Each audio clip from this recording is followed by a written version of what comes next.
If you haven't subscribed yet, now's the time. When the channel reaches 1,000 subscribers, I'll share a surprise story I've prepared especially for you. The town of Dry Willow lay still under the weight of a noon sun. Dust clung to the wooden boards of the saloon porch, and every creak of a chair carried in the silence. Eli Ward sat against a feed sack just outside the doorway, hat tipped low, hands resting loose on his knees. He had no drink in front of him, no cards, no company. His presence alone unsettled the locals, a man with no land, no work, and eyes that never softened. Eli had once been a rancher near the San Pedro. He had family once too, though nothing of it remained. After a flood took his brother's boy, the land dried up in more ways than one, and Eli never found it in himself to rebuild. He drifted since then, moving from town to town, keeping his words short and his load light. Staying anywhere longer than a few days always hurt more than leaving. Nita, the Apache woman, stood across the street, the hem of her faded skirt brushing against her boots. She was already marked as an outcast. Her own people had turned her away after she returned from captivity, scarred and branded.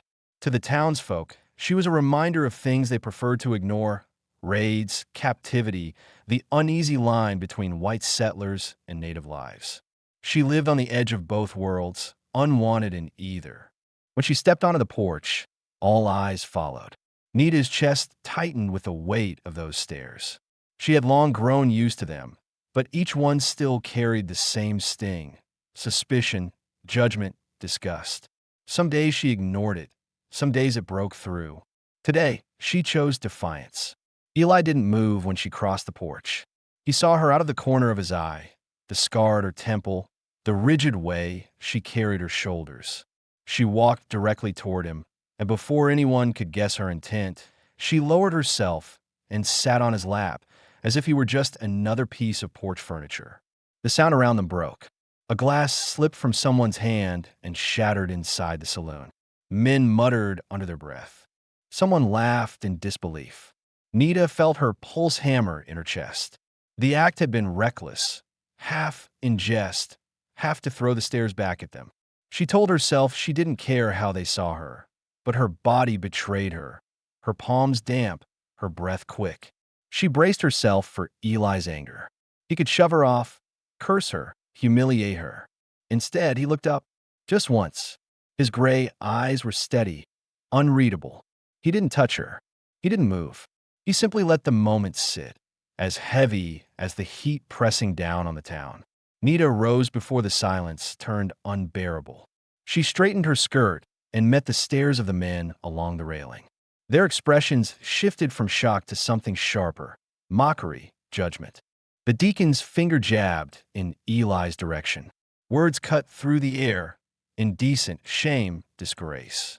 Inside, the saloon owner barked that they should leave before they cost him business. The sheriff came a moment later, his patience worn thin by weeks of town gossip and the endless pressure to keep peace. He said only one thing: they had until sundown to be gone. Eli gathered his bedroll without a word. His jaw tightened, but no anger showed. He had been pushed out of places before, for debts, for silence, for reasons that didn't matter. This was another in a long line. Still, something in his chest burned colder than usual. He had done nothing. He had chosen nothing.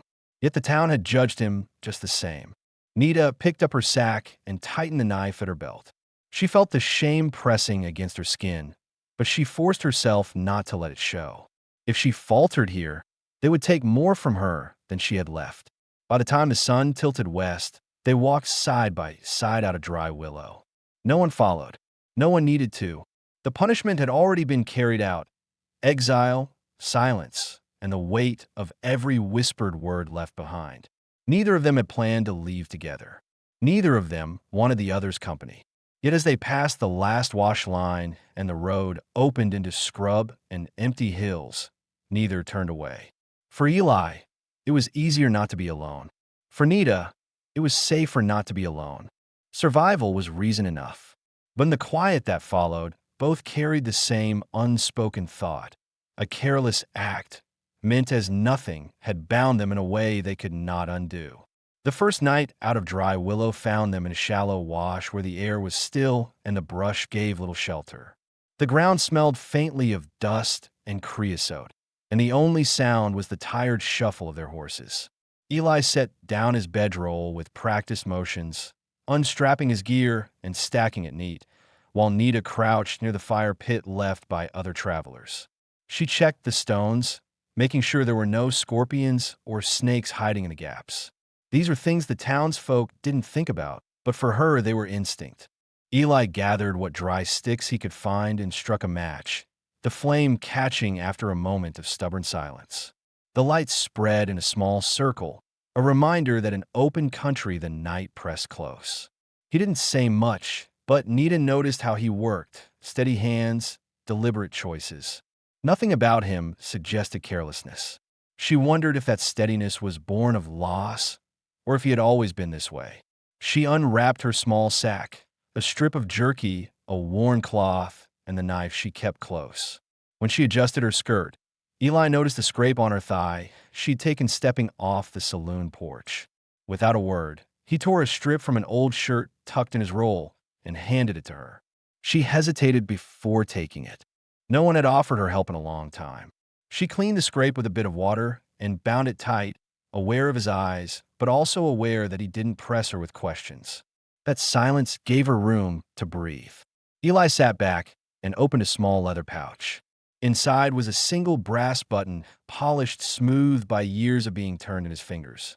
He didn't offer an explanation, and Nita didn't ask, but she caught the flicker of grief in his face before he tucked it away again. To her, it looked like a piece of someone else's life, carried because letting go was impossible. When the fire steadied, she finally spoke. "You don't have to keep on with me. Folks will say worse if they see us together." Her voice was flat, but inside her chest a knot of fear pulled tight. Every place she had tried to stay had pushed her out sooner or later, even her own people after she returned from captivity with scars she hadn't chosen. She braced herself for Eli to agree, to say he'd be gone by morning. But Eli only nodded once. "Walking alone isn't safer." That was all. The words were plain, but they carried weight. For the first time since leaving the town, Nita let her shoulders ease a little. She realized he wasn't staying out of pity. He was staying because he saw it as practical, necessary. That was a kind of respect she hadn't felt in years. The night stretched quiet after that, filled only with the crackle of the fire and the soft movements of the horses cropping at sparse grass. Nita lay down with her back to the open land, Eli with his to the fire. It was not planned, but it gave each of them a sense of protection. Neither admitted it, but both felt the same thought before sleep closed in. They had been pushed together by judgment, yet here on the edge of the desert, the company of the other did not feel like punishment. It felt like a chance, fragile, uncertain, but a chance nonetheless. At first light, the desert was pale and quiet, the horizon blurred in dust and haze. Nita rose before Eli, already moving with careful steps as she checked the wash for tracks. She had lived too long on the edge of danger not to look for signs. Coyote prints, boot marks, anything unusual. When she returned, Eli was saddling his horse. He noticed the way she moved, alert, deliberate, and stored it away as another piece of who she was. He hadn't asked her past, but from the way she watched the land, he knew it was written on her bones. They rode in silence, hooves crunching over dry gravel until they reached a trading post called 3 Stones by late morning. It was little more than a single-room store with a lean-to stable, but it was the only place for miles where travelers could buy supplies. The walls were thick adobe, patched in places, and a line of horse skulls sat on the roof beam, meant to warn thieves. As they tied their mounts, Nita felt the eyes. A curtain moved inside the window. She had felt that stare all her life, the kind that stripped her down to what others thought she was. When they stepped inside, the owner greeted them with a thin smile that didn't reach his eyes. His wife stayed behind the curtain, watching. Eli asked for coffee, beans, and liniment. The owner fetched the goods, but set them on the counter like they carried disease. He doubled the price without blinking. Nita stiffened, ready to argue, But Eli placed the coins down slow and even, as though the man's insult didn't touch him. Nita studied him for a moment, curious. Was it patience, or was he too used to being treated like less than he was? A ranch hand wandered in, dusty and grinning. He bought salt and tossed a careless remark about Eli choosing poorly. Eli didn't rise to it.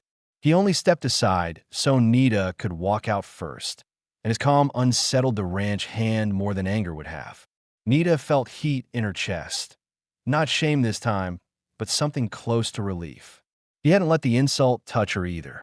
Outside, they led the horses to a small seep where water trickled through stone.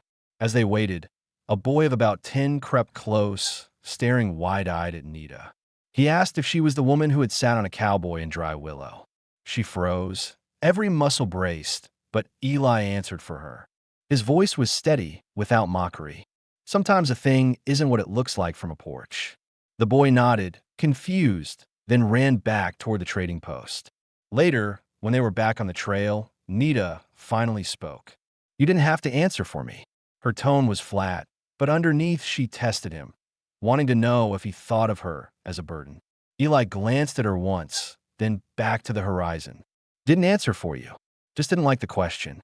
The words settled between them heavier than silence. Nita thought of the brand still faint on her wrist from captivity, of the whispers from her people who called her tainted, and of the townsfolk who treated her like dirt. Nobody had ever drawn a line like that for her before, not as protection, but as simple fairness. By the time the sun dropped low, they camped near a ridge where mesquite offered thin shade. Eli rubbed down the horses, his movements slower now. Nita noticed him favoring his ribs, a stiffness in how he bent. She asked if he was hurt, and he shook his head, though she wasn't convinced. She didn't press. She knew too well what it meant to carry pain quietly. That night, as the fire burned low, she asked him why he stayed near her when it would have been easier to ride off. He thought a long time before answering. "Every town I've left, I told myself it was my choice. Truth is, folks never gave me the chance to stay. Maybe I just don't want to leave the way they expect me to anymore." Nita held his words close, though she said nothing. She realized what bound them wasn't only exile. It was the fact that neither of them had ever truly chosen their place.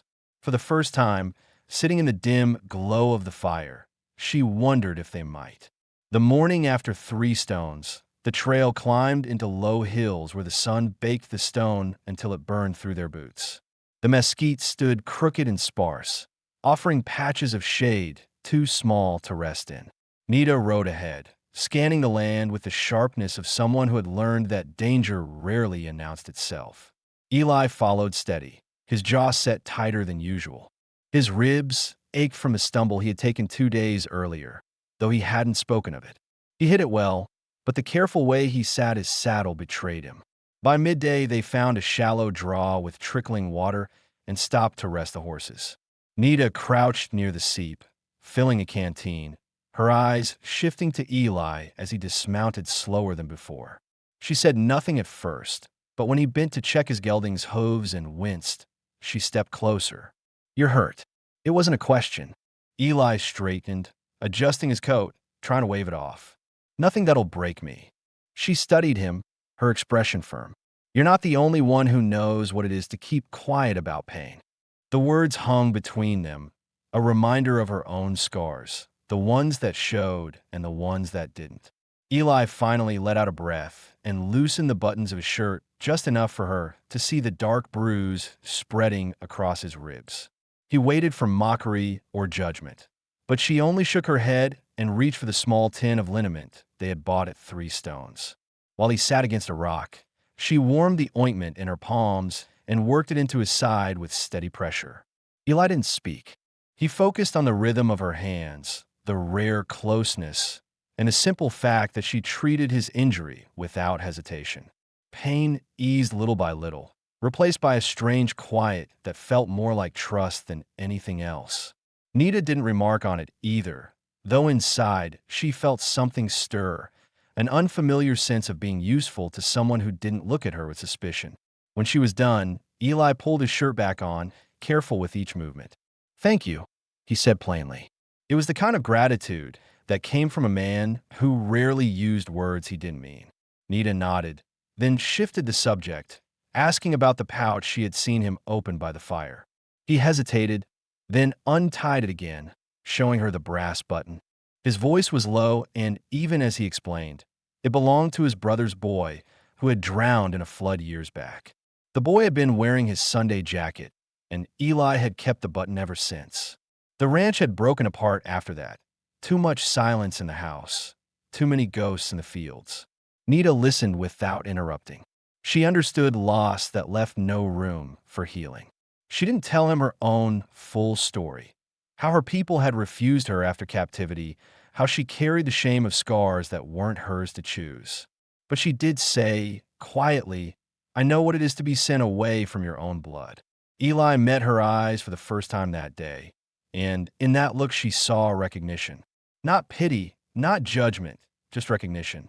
That night, they camped on a ridge where the air cooled fast after sundown. They laid their bedrolls the same as before, his turn to the fire, hers turn to the open land. But this time, it wasn't only habit. It was an agreement unspoken. He would guard one side, she the other. Before sleep, Eli's voice broke the stillness. "Every place I've left, I told myself I was only passing through. Truth is, I left before anyone could tell me to stay." Nita rolled on her back, staring up at the wide sky. She felt the truth of it, sharp and familiar. And I never had the chance to stay anywhere by choice. Always someone else's decision. The silence that followed wasn't empty. It held their shared weight, and something new that neither could name yet. For the first time, both of them realized they were not just surviving side by side. They were beginning to choose it. The next day, the land stretched open into rolling flats broken by scattered boulders, the kind of country where every sound carried. By late morning, the horses pricked their ears, uneasy, and Nita saw two riders approaching from the east. She slowed her mare, her face tightening. The beadwork on the reins, the way the men sat their ponies. It was clear they were Apache. They reined in a few yards away, their eyes fixed on Nita first, then on Eli. One of them spoke in their language, sharp and low. Eli didn't understand, but he caught the tone: rejection, accusation. Nita answered in the same tongue, her voice steady though her hands trembled against the saddle horn. They demanded to know why she rode with a white man, why she showed her face when she had brought shame by surviving captivity. They pointed at the faint scar near her temple, then at the burn mark on her wrist, reminders she couldn't hide. Nita listened, her throat tight, then answered in plain words Eli could understand. "I didn't ask to return. I will not bring shame to your fires again." The riders' faces hardened. Without another word, they turned and wheeled their ponies, vanishing into the stones with the same silence they had arrived in. Eli shifted in his saddle, uneasy at the tension he had witnessed, but not fully grasped. He asked nothing at first, but Nita spoke before he could. "Even my own people look at me and see only what was done to me, not who I am. To them, I am a scar that should be hidden." She swallowed hard, her jaw set. "You don't need to ride with me. You've seen now what follows." Eli pulled his hat lower, considering. The easy choice would be to separate, let her go her way while he went his. But he had learned something in the days since Dry Willow. Walking alone was not freedom, it was punishment. He looked at her and said simply, "I'll ride where the trail takes me. Right now, it runs beside you." The words were plain, but Nita felt them cut through the isolation she had carried for years. For the first time since a rejection, someone had spoken without fear or disgust. She nodded, hiding the relief that threatened to show. They pressed on until the sky clouded over and the light turned flat. At camp, Eli tended the horses while Nita gathered mesquite pods for the fire. As the coals burned low, she asked him why he hadn't looked at her with the same suspicion as others. He paused before answering. "People carry scars in different ways. How about mine? I know what it is when I see it." He didn't touch the pouch that held the brass button, but she noticed the way his hand hovered near it, as though the memory pressed close. Later, as the night wind rose, Nita lay awake longer than usual. She thought of the riders, of the finality in their eyes. She understood then that she truly had no people left, Not the tribe, not the towns, not the family she'd begged for work. And yet, for the first time, she didn't feel completely alone. Eli's presence beside the fire was quiet, but it was steady. In that steady silence, she realized she was beginning to believe something dangerous, that perhaps the two of them could build a place where neither had been wanted. When she finally closed her eyes, it wasn't with fear of the morning, but with a question she had never dared ask herself. What if they didn't just pass through this world as outcasts? What if they stayed? By afternoon, the sky changed. A wall of dust rose on the western horizon, stretching high until it seemed to swallow the sun. Nita noticed first. She slowed her mare and turned in the saddle, her eyes sharp. "Storm," she said. Eli followed her gaze, his jaw tightening. He had seen storms roll through the flats before, but this one was broad and fast, the kind that could strip a man down to nothing if he stayed in the open. They pushed the horses hard, scanning the ridges for shelter.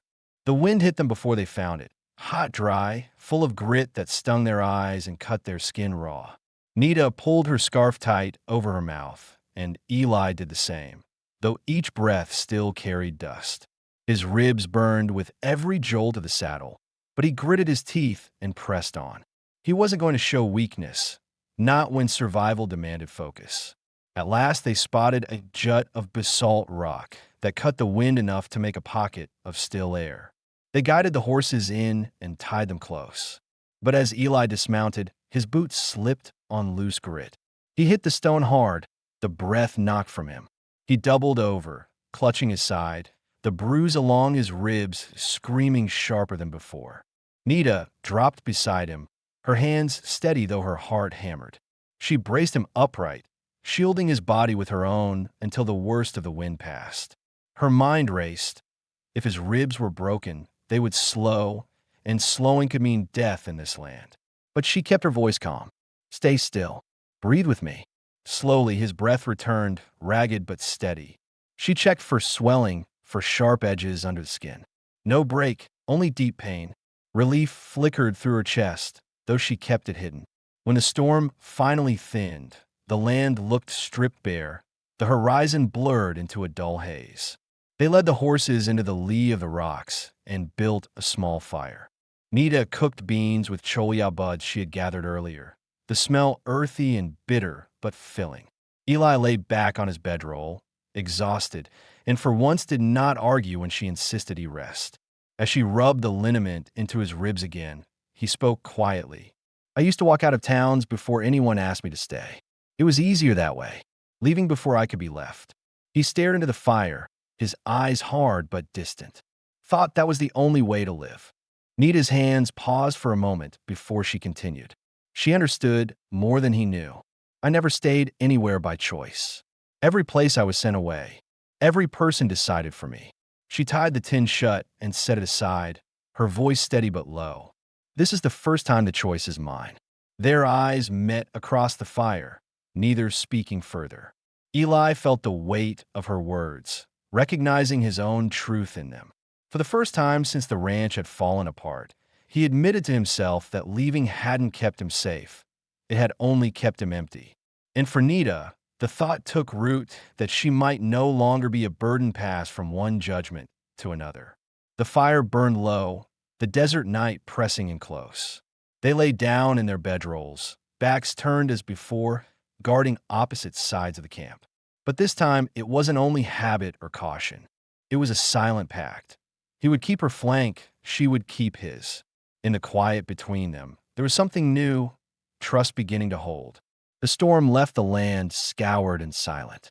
For 2 days, Eli and Nita rode without speaking much, both carrying the weight of what had passed. Eli's ribs mended slowly, each breath a reminder of his fragility, though he refused to slow their pace.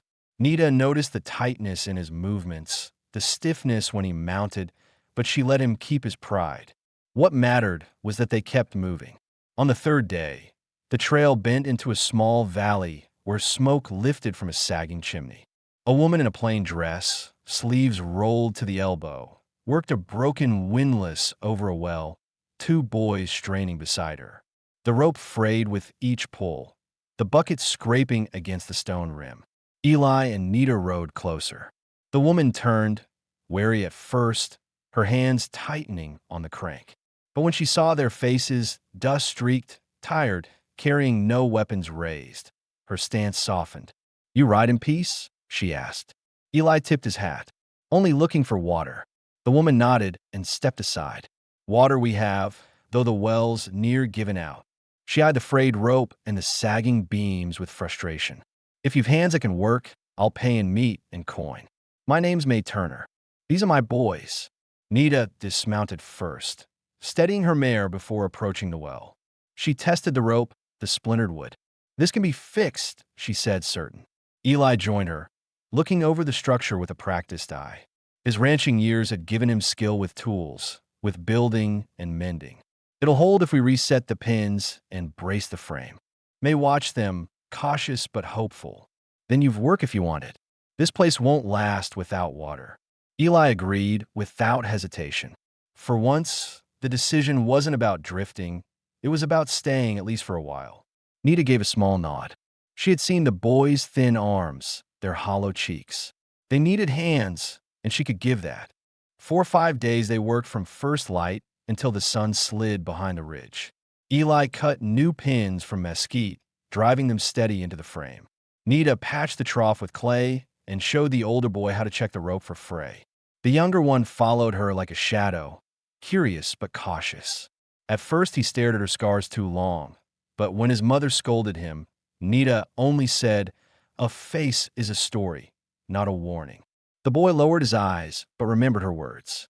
At night, they ate at May's table beneath a single lantern.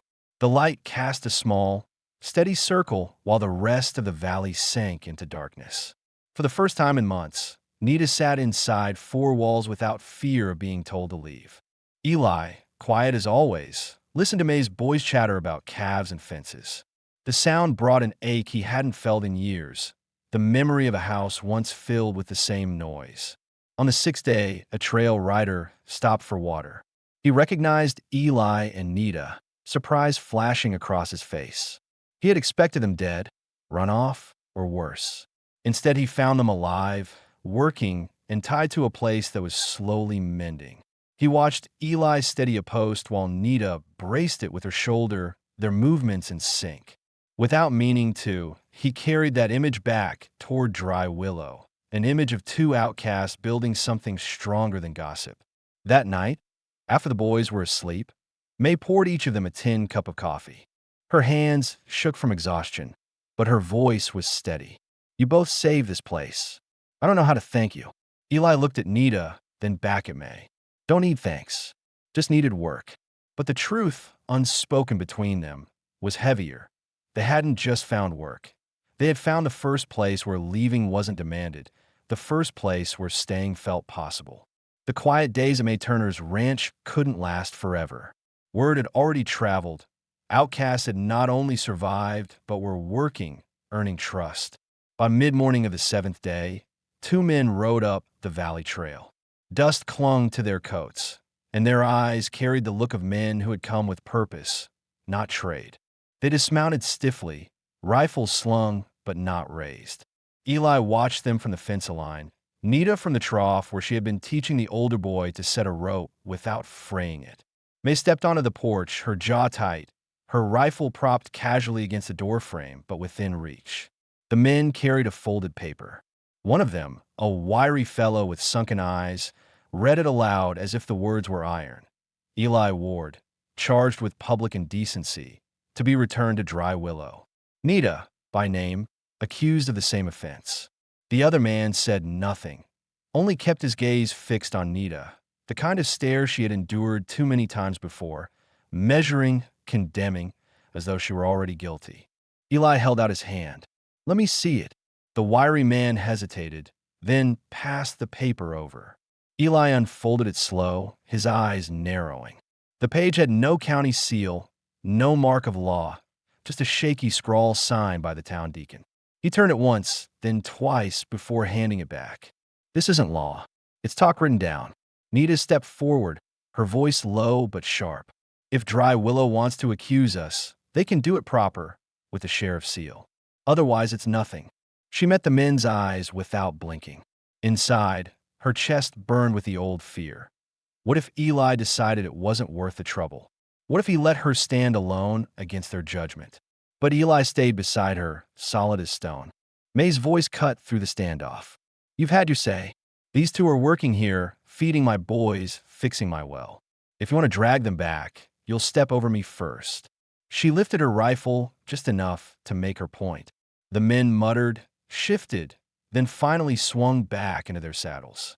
They left with the false paper tucked under an arm, dust rising behind them.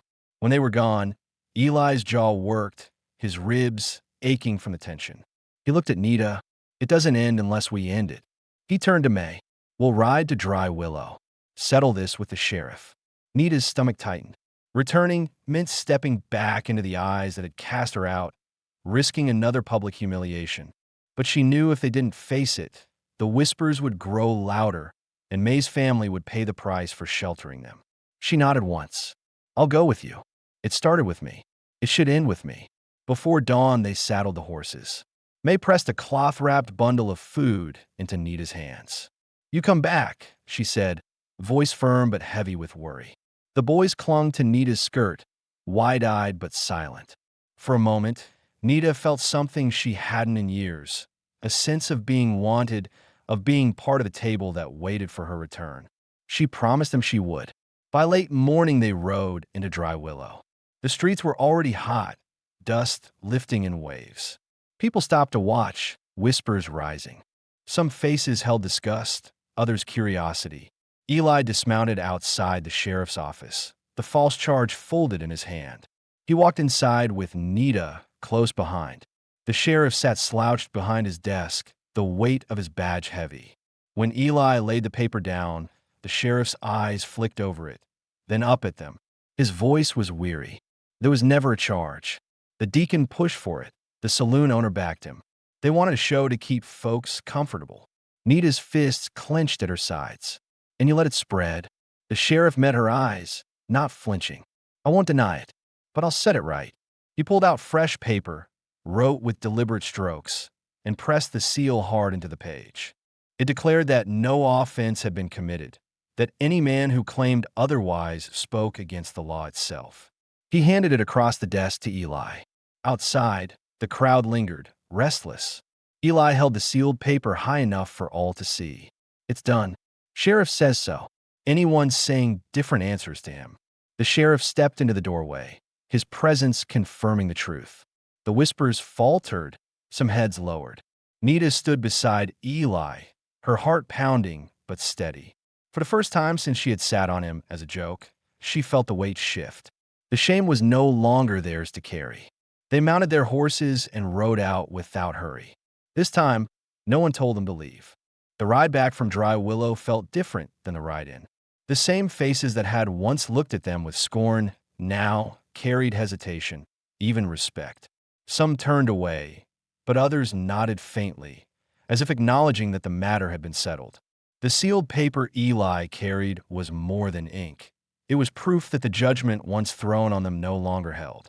For Nita, each step of her mare's hooves against the packed earth felt like peeling off a layer of weight that had clung to her since the porch incident. For Eli, it was quieter inside his chest than it had been in years. They didn't rush leaving town. They stopped to buy flour, coffee, and bolts for May's gate. The storekeeper, who once had doubled the price, now counted the coins without adding insult. Nita noticed the shift and realized that gossip could be fought, but only if faced head-on. Still, she kept her head level, showing no triumph. She knew, too, well how quickly crowds changed their minds. By late afternoon, they returned to Mays Valley. The boys ran to meet them, shouting with excitement. The older one announced proudly that the windlass hummed and the trough filled without a leak. The younger carried a piece of rope he had been practicing knots on, eager to show Nita. May stepped off the porch, relief plain on her face. You came back, she said, her voice softer than her usual tone. Nita answered, I said I would. That evening, May set out beans and cornbread. The table was crowded but warm, lit by the same lantern that had become their nightly sun. For the first time, Eli allowed himself to relax into the noise of children and the scrape of spoons against tin bowls. He caught Nita watching the scene with quiet eyes, and for a moment he thought she looked younger, as though the years of rejection had lifted just a little. Later, May spoke plainly. If you two want to keep on here, there's land on the east pasture, a corner nobody's touched in years. I can sign a 50-year grazing lease for a fair price. It'll give you a home, not just a roof. Her offer hung in the air, more weighty than the sheriff's seal. Eli looked at Nita before answering. He had learned not to decide for her. "Would you stay?" he asked. His voice was simple, but in it lay everything, the question he had never been able to ask anywhere else. Nita turned to the pasture, the cottonwoods marking the line where water ran deep. She thought of the riders who had rejected her, of the towns that had cast her out, and of May's boys who had run to her without hesitation. She thought of Eli's ribs, still healing, and the way he had stood beside her in dry willow without wavering. "Yes," she said at last, "I would stay." Work began the next morning. For 2 weeks, they built a small one-room house with a stone base and plank walls chinked with clay. Eli cut beams steady with the patience of a man who had once built corrals, while Nita gathered brush and mud to seal the gaps. She carved a shelf for the leather pouch that held the brass button, a place where memory could be honored without being hidden. Eli tied her knife to a peg by the door, close enough for reach, but no longer clutched in her hand at every moment. In the evenings, they sat on the step together, watching the cattle drift back from the far grass in a slow line. The boys sometimes wandered over to ask questions about horses or to listen to Eli's quiet explanations about fence lines and rope. May, standing back, watched the change unfold. Two people who had come with nothing were shaping something lasting. For Eli, the house was more than shelter. It was the first place he had helped build since the flood that destroyed his family's ranch. For Nita, the walls were the first she had ever been welcome to raise. Both knew the past couldn't be erased, but for the first time, the future felt like something they could claim. The morning was clear, the air sharp after a night of light rain. Eli and Nita rode into dry willow dressed in clean shirts, the dust brushed from their coats. The town stirred slowly, doors creaking open, men setting out barrels, women sweeping porches. Whispers followed them, but this time the eyes that turned carried less venom. People had seen them come back once before with the sheriff's seal in hand. Now, there was no false charge, no scandal to fuel the crowd, only curiosity about why they had returned. Eli tied his gelding to the hitch rail outside the clerk's office. He paused long enough to look at Nita, giving her the chance to turn back. She didn't. Her spine was straight, her chin level. She had carried exile all her life. Walking through that door meant laying it down for good. Together, they stepped inside. The clerk, an older man with tired eyes, opened the marriage book without fuss. He didn't ask questions, didn't make remarks. He wrote their names where they belonged, handed them the pen. Eli signed first, his letters careful and plain. Nita followed, pressing hard enough to leave a groove in the page. The clerk stamped the seal with a steady hand and closed the book with a firm thud. That was all. No ceremony, no blessing. Just law made official. When they stepped back into the sunlight, the deacon stood across the street. For a moment, it seemed he might speak, but instead his gaze faltered and he turned away. The saloon owner, polishing a glass behind the bar, ducked his head and busied himself. The sheriff stood on the boardwalk, arms crossed, and gave a small nod of respect. Nothing more was needed. The town had seen enough to know the matter was finished. They rode back to May's Valley before dusk. The boys were waiting by the corral, and May had a table set outside with beans and a small pie. The younger boy admitted shyly he had burned the crust, but carried it to the table with pride. They ate together under the open sky, the cattle drifting in slow lines behind them. For the first time in many years, Nita felt what it was to sit at a table without feeling borrowed or temporary. After the meal, Eli went inside their small house and took down the leather pouch from the shelf. He opened it and set the brass button in Nita's palm. His voice was steady. The boy it belonged to was loved well and remembered well. I carried it because I couldn't lay him down. Maybe now it belongs here with us. Nita closed her fingers around it. She didn't promise to ease his grief. She knew better. But she said quietly, "This house will carry him too. Not as a weight, but as part of what holds." Eli gave a single nod, the lines of his face softening in a way she hadn't seen before. As the light thinned, Eli asked her one last question. "Do you want to keep your name, or take mine?" Nita thought carefully. "Both. One marks where I came from. The other marks where I stand now."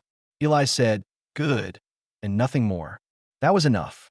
They set 2 cups by the door for morning coffee, a habit they meant to keep. The horses stamped once in the corral, then settled. May and her boys walked back to their own house, lantern light bobbing in the dark. Inside their cabin, the fire burned low, throwing warm light across the rough-hewn walls they had built together.